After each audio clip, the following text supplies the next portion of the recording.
This video is to show you how to make a dot plot and some of the tools that come with dot plots in CODAP. So again, when I open CODAP, before I make any sort of graphical display, I need a data set.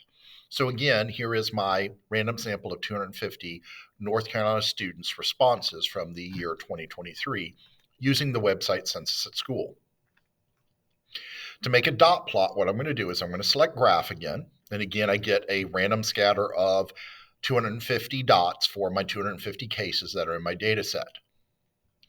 Now, for a dot plot, ultimately what I should be using is a numerical, or quantitative variable. Again, those names are interchangeable. I like calling it numerical. I think it's easier to understand categorical and numerical, but different resources use different names. So you should be familiar with both. But for instance, let's take a look at arm span, all right, arm span. So when I see arm span here, I'm going to drag that over as my attribute, and it's going to create a dot plot for me, all right? Now, one of the interesting things is when I know I'm using a numerical or quantitative attribute or variable, one of the things I need to look for is when it says other down here. All right, other usually occurs in a quantitative or numerical variable when CODAP didn't understand the entry that was in the file. So if we come along and look at arm span here, we've got somebody that put in NA. We've got somebody put cm for centimeters because that's what they're asked to measure it in when they do the questionnaire. We've got somebody put 5 feet 4 inches. All of these things that are not just a numerical response, CODAP does not understand. So what we do to fix that in CODAP is we're going to left click on arm span, come all the way to the bottom, and we're going to tell it to treat them as numeric, right? Treat as numeric. And so now it's taken all these data points and treating them, it's taken out the ones that it doesn't understand, or it's taken the numbers from them if there were numbers in it, and converting those to a new numeric value. So when we look at this, we get this interesting dot plot. And so we have this one case over here where somebody reported their arm span as being 1,981 centimeters long. Now, for some of you, if you're not familiar with centimeters, you might wonder, okay, well, how big is not 1,981 centimeters, and is it realistic? So what we have to do is you could go to Google and just ask it to convert 1,981 centimeters to inches, and you'll find that it is an unrealistic arm span. So somebody either typed it in wrong. It could be that their arm span was 198.1. We don't know. So what we do in cases like that is we're going to use this tool here that's the eyeball, and it's going to allow us to hide selected cases. So I'm going to hide that case from CODAP. I didn't delete it from the table. I'm just hiding it from my graph. And then I'll rescale the display by clicking on the 4 arrows. And this kind of fixes my dot plot. Now you may notice they also have some data points over here that are on the very low end. I have an individual who reported their arm span as being 2 centimeters. All right. And so notice the 1.61, it rounded it up to 2 when I pointed at it on here. Again, 2 centimeters is not a realistic arm span, so I'm going to select those. Now, if you want to select multiple points, you can left click and drag, all right? And then you can come up and say hide selected cases.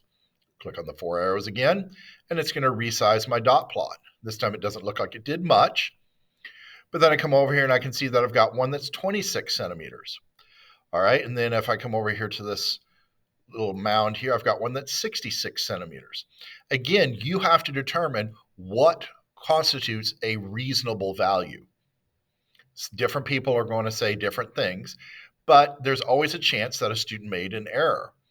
So 66 centimeters is only about 33 inches. 66 centimeters could be a legitimate arm span. However, 26 centimeters probably is not. All right. So I'm going to remove some more of these. And this is just what we call cleaning the data. We're fixing the data.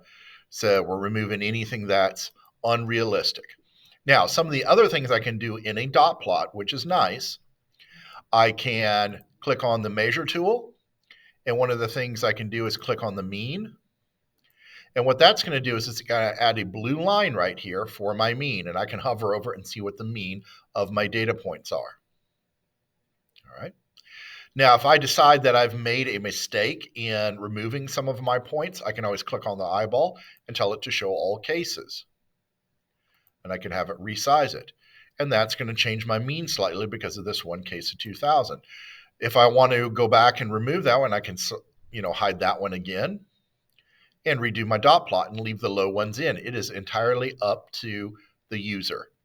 All right. When it comes to cleaning data, there's no hard, fast rule which ones we should remove. So I've got the mean in there. The other thing I can do is I could add the median also. Okay. I could add the median. So the median is going to be a red line.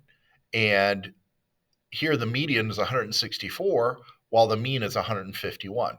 We'll review these in class and what the meaning is of each one and why they're different.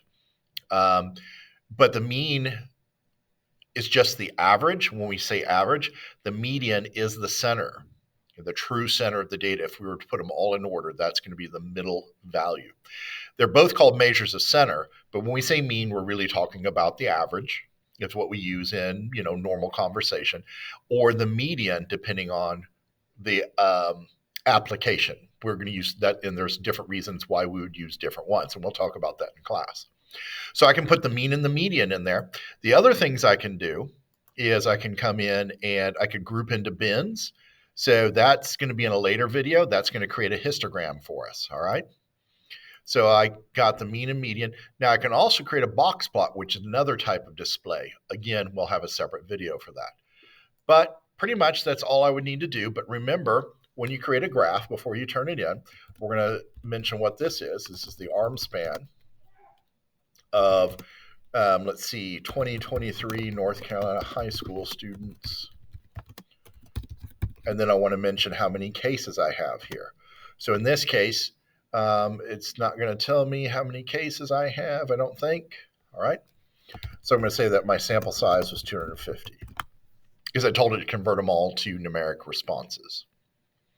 And then I could go ahead and either A, click on the camera and save this graph as a PNG file, which I could paste in or insert into a document, or I can take a screenshot of the graph. And that's it.